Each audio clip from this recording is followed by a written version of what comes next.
Elizabeth laughed as she held the deed to the beachfront house. I stood quietly, holding the papers for the old family farmland, trying not to show my frustration. My name is Olivia Parker, and at 35, I was watching my stepsister take what she thought was the best part of our grandmother's inheritance. She looked proud, just like our mother, who smirked from across the room. "Oh, don't be upset, Olivia," my stepmother Marianne said with fake sympathy. "At least you got something, even if it's just dirt." She and Elizabeth exchanged smug glances, like they always did. I remembered spending summers on that farmland with Gran, helping her in a garden and listening to stories about how much Grandpa loved the land. "The land speaks to those who listen," she used to say with a knowing smile. Elizabeth scrolled through her phone, excited. "The beachfront house will make a great rental. I can charge $2,000 a night. What are you going to do with your land, Olivia? Grow corn?" I carefully put the deed in my bag. "I have plans," I said, thinking of Gran's last words to me. "The greatest treasures aren't always seen by greedy eyes." "You should sell," Marian added. "That land will cost too much to maintain. Your father and I think." "My father?" I cut her off. "The man you convinced to skip this will reading because you promised to handle everything fairly." Marian's smile faltered.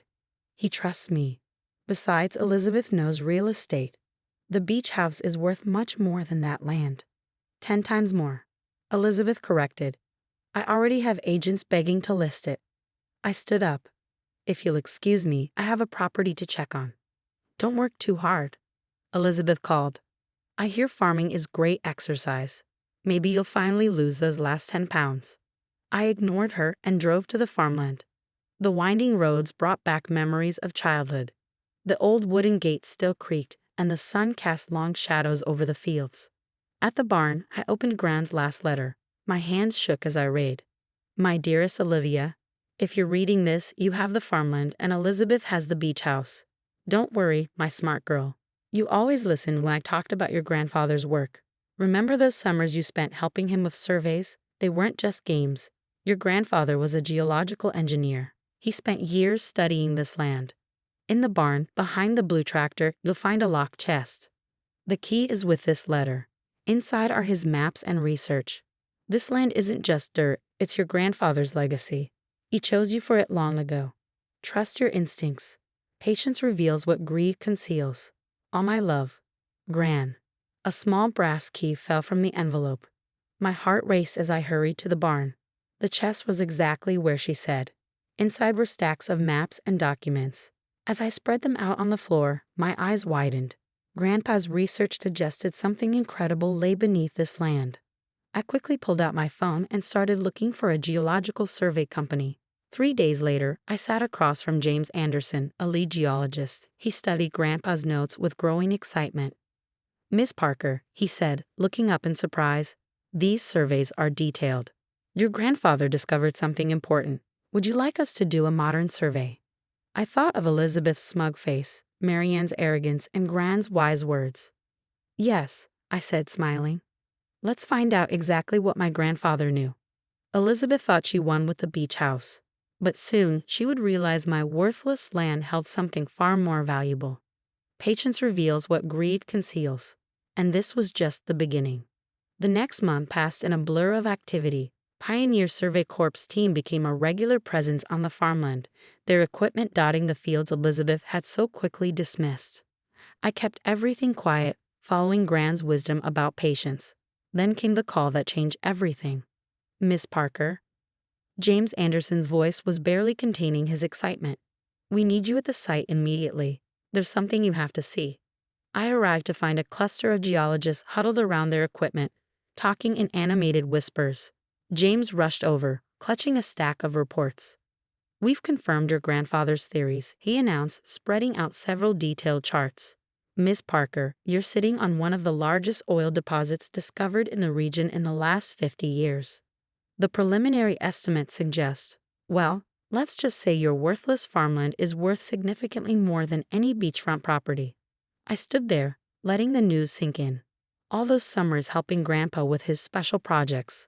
All those mysterious smiles Gran would share with him, they knew, they'd known all along. How soon before this becomes public knowledge? I asked, thinking about Elizabeth and Marianne's inevitable reaction. We've already had interest from several major oil companies, James replied. Word travels fast in this industry. I'd expect calls within the week. Right on cue, my phone buzzed. Elizabeth's number flashed on the screen. I declined the call, watching as 3 more came in rapid succession. Then came the text messages. Why are there survey trucks on your property? Call me immediately. Does this have something to do with what Gran's letter said? I smiled, remembering how quickly Elizabeth had dismissed the sealed letter Gran had left me, calling it probably just sentimental garbage. Now suddenly, she was interested. The next morning, I arrived at my office to find Marianne and Elizabeth waiting in the lobby. Elizabeth had traded her usual designer casual wear for a sophisticated business suit, while Marianne wore her most charming smile. Olivia, darling, Marianne purred, stepping forward. We've been trying to reach you. As family, we're naturally concerned about all this activity on your property. Really? I kept my voice neutral. I thought it was just worthless dirt. Isn't that what you called it? Elizabeth pushed forward. Look, maybe we were a bit hasty in our judgment. Obviously, Gran had her reasons for the way she divided things. Perhaps we should discuss combining our inheritances? A partnership of sorts. I thought about all the times they'd excluded me from family events, the snide remarks about my career choices, the way they'd manipulated my father. A partnership, like the kind of partnership you've shown me these past 12 years. That's all in the past, Elizabeth waved dismissively. We're talking about the future now, my business acumen combined with your land. It makes perfect sense. Actually, I pulled out the morning's paper, showing them the headline about a major oil discovery in the region. I've already entered into a partnership. Pioneer Oil made quite an attractive offer. Marianne's smile faltered. You can't be serious. You need to discuss these decisions with family first. Family? I raised an eyebrow. Like how you discussed manipulating the will reading with my father? Or how Elizabeth discussed selling Gran's antiques before she was even buried. That's different. Elizabeth snapped, her composed facade cracking. You don't know anything about business. You'll ruin this opportunity. I opened my office door, revealing the team of executives waiting inside. I think you'll find I know quite a bit about business. Now, if you'll excuse me, I have a meeting about my worthless inheritance. Your father will hear about this, Marianne threatened. Yes, he will, I agreed. In fact, he's in that meeting. Turns out, when I told him about Gran's letter and Grandpa's surveys, he was very interested in being part of this project. He's been quite curious about why you insisted he skip the will reading. The color drained from Marianne's face as my father appeared in the doorway. His expression hardened as he looked at his wife, years of manipulation suddenly clear to him. Marianne Elizabeth, he said coldly, I believe it's time we had a family discussion about honesty and respect. But right now, my daughter has an important business meeting. As they left, Elizabeth turned back, her face a mix of anger and disbelief. This isn't fair. That property was supposed to be worthless. Life rarely gives us what we think we deserve, I replied, remembering Gran's words. Sometimes it gives us exactly what we've earned. The meeting went perfectly. By the end of the day, I had signed a contract that would not only preserve the farmland's natural beauty, but would also generate more wealth than Elizabeth's beachfront property could make in 100 years. That evening, I visited Gran's grave, placing fresh flowers by her headstone. You knew all along, didn't you? I whispered. You and Grandpa both knew exactly what you were doing. I could almost hear her gentle laugh, see the twinkle in her eye as she shared her favorite saying one last time.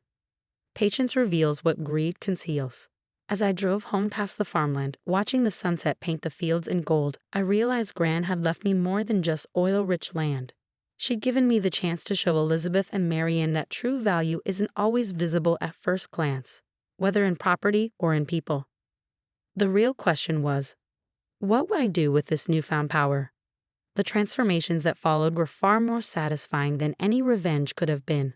The first change came at home. My father finally saw Marianne and Elizabeth's true colors. The carefully crafted manipulations they'd built over years crumbled in the face of undeniable evidence.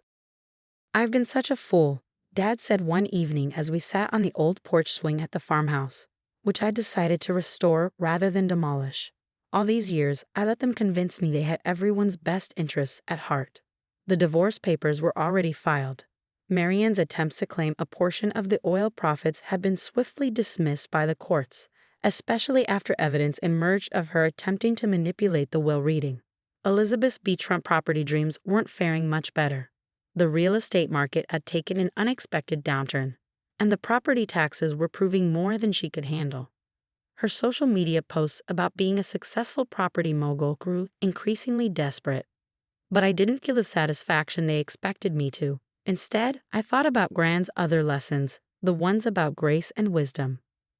One morning, I received a surprising visit from Elizabeth. Gone was the designer wardrobe and superior attitude. She looked tired, worn down by reality. "I'm selling the beach house," she admitted, staring into her coffee cup. "I can't afford the maintenance, and no one's renting at the prices I need." I watched her for a moment, remembering Grand's words about how victory without compassion is hollow. "I might have a proposition for you," I said carefully. Elizabeth looked up, suspicion warring with hope in her eyes. "The oil company wants to develop an eco-resort on part of the property," I explained. "Something sustainable, showcasing both the natural beauty and the responsible energy development. It needs someone with hospitality experience to manage it." "Are you offering me a job?" she asked incredulously. "I'm offering you a chance," I corrected. "Not because we're family, but because despite everything, I think you're capable of more than what Marianne taught you to be." The resort project became our common ground. Elizabeth's experience in hospitality, freed from Marianne's toxic influence, actually proved valuable. Slowly, tentatively, we built a working relationship that might someday even become a real sisterhood. Marianne, of course, was livid. "You're choosing her over me?" she screeched at Elizabeth during one of her dramatic appearances. "After everything I taught you." "That's exactly why," Elizabeth replied, finally standing up to her mother. "Everything you taught me about manipulating people, about taking what we want, it only led to misery. Olivia's showing me there's another way." The farmland flourished under the careful development plan we created. The oil extraction used the latest environmental protection methods, leaving most of the surface untouched. We converted the old barn into a visitor center, displaying Grandpa's surveys and Grand's gardening tools, telling their love story alongside the land's history. Dad found healing there too, spending weekends helping restore the old farmhouse. "Your mother loved this place," he said one day as we planted a new vegetable garden.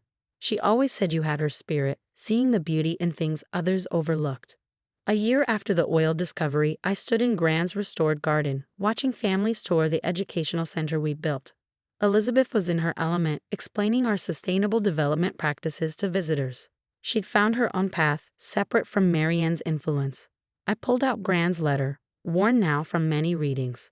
"Patience reveals what greed conceals" had turned out to be more than just advice about the oil. It was a lesson about people too, about giving them time to reveal their true selves, for better or worse. The land had given us more than wealth.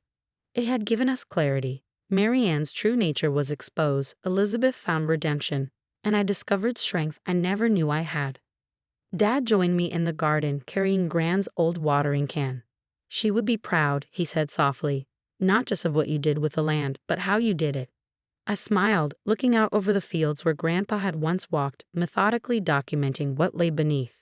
The greatest treasure wasn't the oil. It was the wisdom my grandparents had passed down, waiting for the right moment to bloom. "The land speaks to those who listen," I murmured, repeating Grand's words. Now I understood she hadn't just been talking about oil or farming. She'd been teaching me about patience, about looking deeper than the surface, and about the kind of person I wanted to be. As the sun set over the flourishing fields, I knew that some inheritances aren't measured in money or property. They're measured in the wisdom we choose to embrace and the grace we choose to show, even to those who may not seem to deserve it. That was Grand's true legacy, and it was worth more than all the oil in the world.